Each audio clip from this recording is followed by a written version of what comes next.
গণপরিবহনে নারী সুরক্ষায় চালু হলো হেল্প অ্যাপ।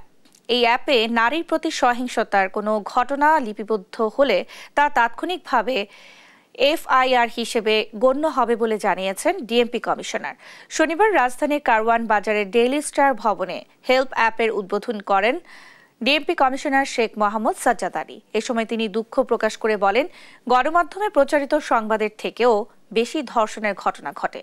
এমন বিষয়টিকে সামনে রেখে ব্রডকাস্ট জার্নালিস্ট সেন্টার, বিজেসি ও সুইচ বাংলাদেশ ফাউন্ডেশন যৌথভাবে একটি অ্যাপ ভিত্তিক পরিষেবা হেল্প অ্যাপ চালু করেছে, যা গণপরিবহনে নারীদের নিরাপত্তা নিশ্চিতে সহায়ক ভূমিকা পালন করবে।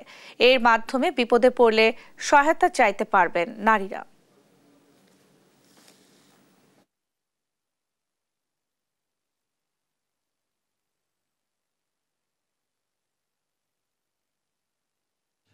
আপনারা রমজান মাসের ভিতরে এরূপ একটি মিডিয়া পার্সোনাল যত সংখ্যক আপনারা মিডিয়াতে দেখতে পান, এর চেয়ে কয়েক গুণ বেশি ঘটনা ঘটে।